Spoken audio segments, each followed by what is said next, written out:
neighbors, how we doing today? It's Kelly here at Whisker Ridge, and I just wanted to talk to you a little bit about planting for beginners. So my beautiful friend Christina called me over the weekend and said, Kelly, slow down. She said, you assume we know too much. She said, break it down for dummies. So to not have any copyright infringement, this is the Planting for Dummies episode. But we're going to go back to the basics and talk about how to plant your seeds. If you're starting them indoors, if you're starting them in pots on the front windowsill, out on the front porch, how do you select the seeds? How do you start the seeds? What kind of dirt? All of those things. Because maybe I am assuming that you have done this before and I'm just sharing what I'm choosing to do. But we'll start again because I made a rookie mistake. I mean, it happens to seasoned gardeners all the time. I wanted to plant these Canterbury bells because if you'll see up here, it says perennial. Once you plant a perennial, it usually has 2 to 3 years of blooming. You can cut it all the way down to the root and it will keep coming as long as you feed it. Some perennials can go 5 or 7 years. If it's a flower type, it's usually 2 to 3 years, and then you need to You need to add additional seeds to encourage new stock, but perennial will come back year after year with proper feeding and care. So I planted these and I didn't read close enough on the back where it says depth. This is how you know that says barely press in. But every seed packet has this map on the bottom, color coded for your zone, your state. You can easily find which color you're in to know when to start planting. So I planted these correctly because for my area of Arkansas, as far north as I am, I can do April to November frost free. But since I'm starting them inside and they're protected, I can do a month before that. Well, these have been in here in this starter dirt for 3 weeks. Today is 3 weeks and nobody's home. So I'm going to scrap this, utilize this dirt for something else. It's perfectly fine. The seeds have probably rotted in there or not had a chance. So I'm going to redo them again and start from scratch. So let's cover it again. You go buy the beautiful packets of seeds and you go, oh, I love those flowers. Check the back for the map to see when you can plant them in your area. I'm in the purple, so it says April 15th to November 15th in frost free. Well, I'm not in frost free yet. I still have a chance of frost till April 15th. So I'm going to do them indoors in starter soil, okay? It says in a warm, well-lit area, my greenhouse, and sow thinly and barely press into seed starting formula. Seedlings emerge in 10 to 14 days. Like I said, it's been 3 weeks. Nobody's home. So we're going to barely press these in, like sprinkle them over new dirt and spritz them, water from the bottom, and hope we get some more. So I bought another packet and let's start over. Also, there's a tool that you can buy in the garden section. It looks like this. And on it is 1/16, 1/8, 1/4. I have old eyes. Yeah, a half, 1, 1.5, and 2 inch. And then on the other side of it, it has the smaller measurements for the teeny tiny little seeds, which these Canterbury's are. And you use this, you put all your dirt fine in these cups, and you would just press down to where the measurement is. So if you're doing summer squash is one that's 1/2 inch, you would go to that first line and you have a little dip in there.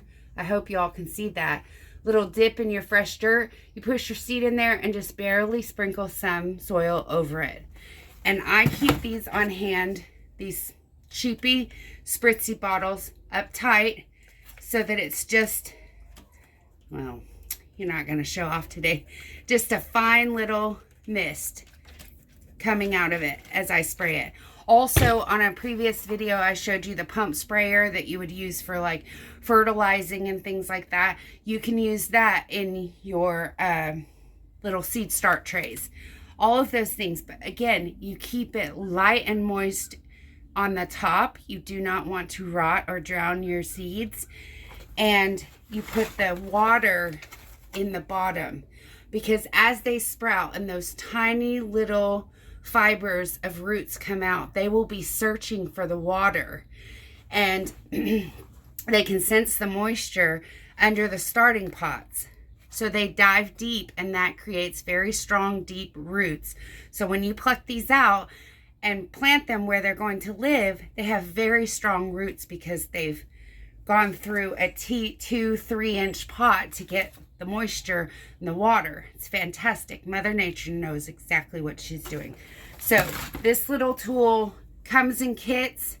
If you want, I think this one came with these shears that I bought. Sometimes they come with the spritzer bottle, but look in the gardening section in the tools, like the food spikes and the fertilizers and things, and you'll find this, and it will tell you the measurements. Then you read on the back of your packet how deep to plant them, how much moisture they need, and how long it takes to germinate. Now, I didn't label the date on this, but I know that it was 3 weeks ago because I was hanging out with you all fine folks and doing a tour of my greenhouse at that time, and these should have come up. I mean, the germination is max 10 days, and I don't see anybody popping up. That's okay. We have failures. We're not going to win all of them. So let's start again. I got a new packet of cannaberries. They're so gorgeous. They're like bells, literally, with their prongs of nectar in the middle. And since I love hummingbirds so much, they stick their whole face down in there to get the nectar. It's beautiful to watch. So that's why I like them so much. I've only grown them one other time, but I bought them as plants and had them at my condo I used to live in. Okay, so here's my fantastic Burpee trays I told you all about.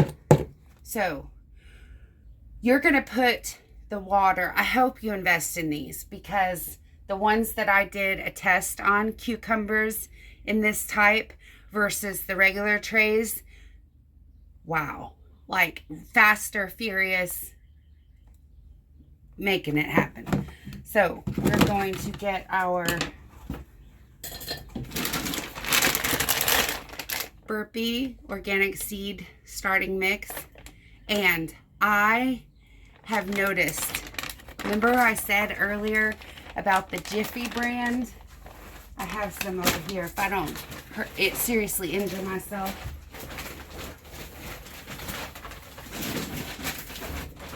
So for years I used this, and it was $6 a bag, $5 or $6 a bag, and I was okay with that, and it had great germination and stuff. But I've been using Burpee seeds and Burpee starting mix. Life-changing. I don't know if it's a fluke. I don't know if I'm having a bumper crop year, what it is, but hey, I'll take it. So I'm not going to do this whole flat because I'm going to do other flowers in this, but you just sprinkle it over the top. Get it evenly in your squares. Didn't do enough. This one's been open for a few days, so I'll have to break up some of the clumps. I don't know how to move the camera. I'll show you in just a second. But I'm just smoothing it. Get it pretty even with all these trays. You know, you don't want anybody too short. Some dirt. Get it in here. Get all these in here. Okay. It's pretty even like that. So see, even, not too high over the top. Okay. We got a brand new packet. Just make sure this is the same one. Yep. And this is full sun to part shade. So I've got an area that gets morning sun, and it'll be enough for these. And containers. You don't have to put them in the ground. If you've got a big fat container and you want to put a whole packet of these in there, it'll probably work. I tried it in the front. Again, too deep in the soil. They're buried in there. They don't know where to go. And they're tiny. They're super, super tiny. I mean, like finely ground pepper. So, barely press in. I'm not even going to put soil over the top. I'm literally just going to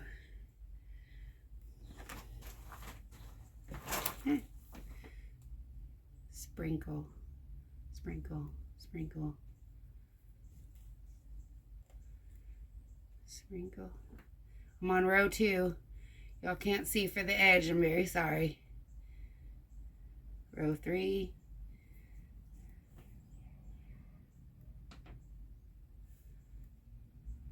Oh, maybe it is a whole tray. There's enough little peppers here. Not really pepper. Yep, this is going to be a whole tray. I'm going to have to go back to Tractor Supply and get some more of these little trays I love so much. Okay, put these back in the bag. To go put them out front where my other ones are. Okay, I'm going to save that. We can use the other package to label these. Okay, y'all, I literally just barely put them on there, okay? And I'm going to press, press, press, press. I am just literally pushing these down, each cell, down, down, down. Not even pinching the dirt over them. Okay. And I can see they're kind of tan and white color. I can kind of see them on the dirt. I just barely press that dirt over. Barely press the dirt over. You see, like that. And then push them down in there. It's kind of packed in, but not pushed down in the dirt. Okay. I can see them on the top. And they just barely have dirt over them. Okay, that one's kind of shallow. Hope we get somebody. Okay. Push, push, push. Just kind of lightly push them all in. Okay, now, I do not want these really wet. I want them spritzed. Just moist enough to get their attention, get them excited about coming out to see us. What is going on here? All right, here we go.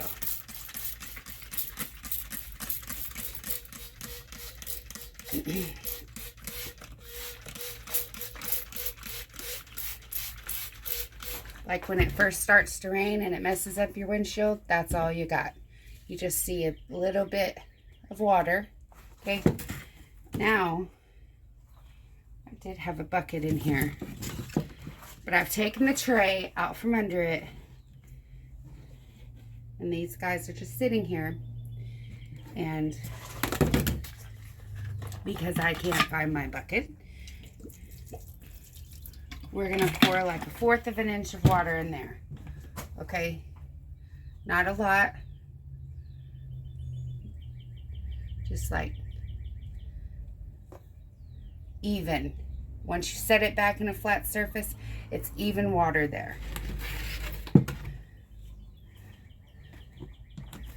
So we put it back on there. We're going to put it in a sunny spot. And in a few days, we're going to check to see if anybody's home. We should have somebody this time because they're just barely in the dirt. Barely in the dirt. All right. I'll see you in a bit.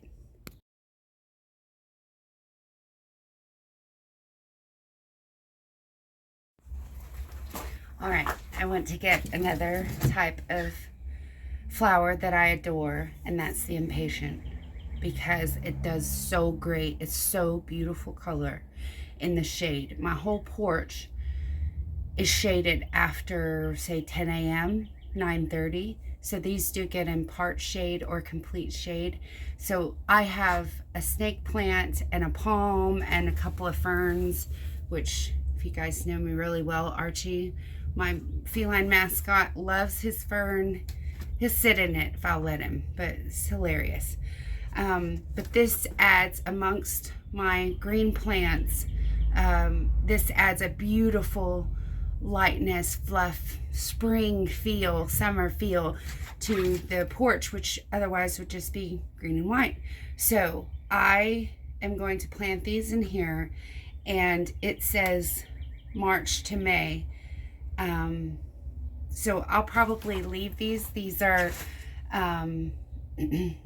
45 days to bloom, but I will leave them in here until April 15th just to make sure that we don't have any frost. Now, Clyde, the garden planner I shared with you with my Seed Starts video, Seed Start and Organization, Clyde says that our average last frost is the 30th, but if you talk to the old timers in 7B in this area of Arkansas, they say don't plant nothing before April 15th. So safety first. I keep them in here in the greenhouse. Don't want to lose anybody. So I am going to plant these the same way as I did the Canterbury bells. I just wanted to tell you, impatience, if you have a shaded spot and you don't want it all to be green ferns and hostas and shrub grass and dwarf grass and things like that, plant impatiens there. They're beautiful. They come in these mixed packs, or you can get purple, red, white, pink. Oh, pink, my favorite color.